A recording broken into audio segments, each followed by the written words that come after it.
And if Schiphol feels that if the CEO gone, they can't work, then they got a bigger problem, because I believe that they are running the airport in Aruba.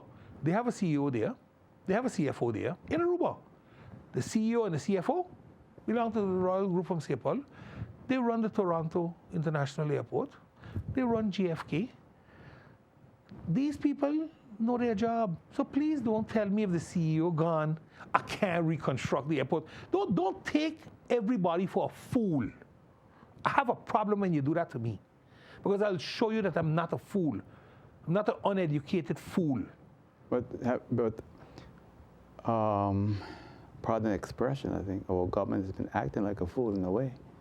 That's for their account. That's for their account. I said, because when you have a government that's going to scream and shout and stamp its foot and say, well, I'm not going to do this and this in proposal, you turn around and do exactly what you say you're not going to do, then you lose all credibility, not only with your own people, but the people that you negotiate with. I believe because of certain stances that the government has taken, they have allowed people to disrespect them. And that's why the World Bank sent that letter. When you allow people to disrespect you, look, I am not telling you as government not to do what's best for the people. You do what's best for your country. That's why you're their government. They elected you to help them, not to let your ego decide what's best for the country. No. And that's why I said I wasn't going to stand in the way of the laws. Yeah. But when the laws come, we will evaluate them on their value, and we will see where we go with it.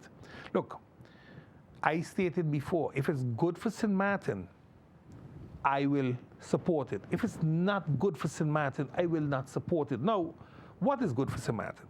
We passed 3 laws. How much money did we get? 81 million, and the third tranche is going to be 8.7 million, 9 million we got. So let's say about 90 million we got thus far, 90 or 100 million. That's what we got thus far from last year, March, to present, 100 million.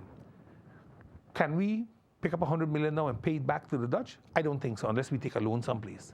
But we did make proposals. We did float a bond. And we were undermined by our own people, Oral. Our own people undermined us.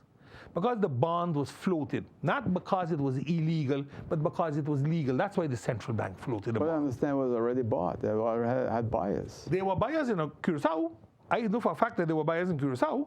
But our own banks here, our own funds here, pulled the plug on it because the CFT said ain't no good. Because they decide.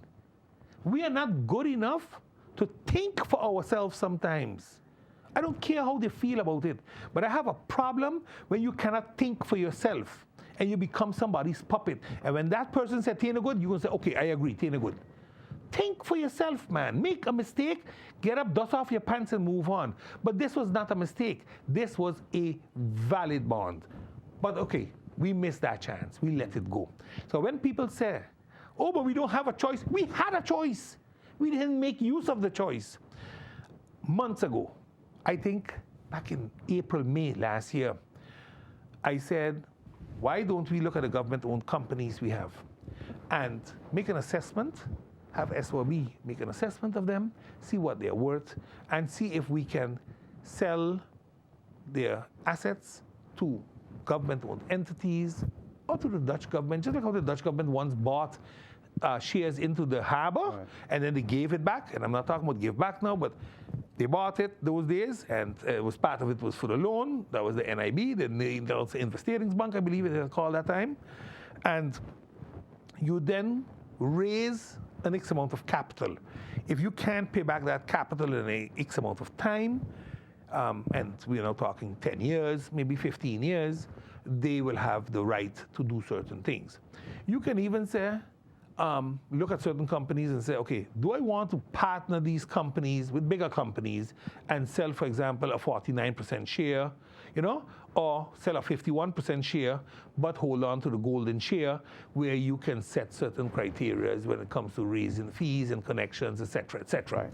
There are things that we can do for one reason or the other. I don't know why, but some of them were not done. I don't know what the report from SOAB said, because I never saw that. That never came back to Parliament. So I don't know what the end result was there. But to say that, oh, we can't fend for ourselves and we have to live on handouts from the Netherlands, that's an unfortunate statement that too many people make here. We don't get the right to borrow. We don't get that right to borrow. We have never borrowed unless it's from the Dutch. Unless it's from the Dutch. And we only borrow when conditions are being set. They give us money. And St. Maarten has had a rough 10 years, and we will have another rough few years ahead of us with this whole COVID situation. So St. Maarten has to weigh off what am I willing to give up for liquidity support to keep the government afloat.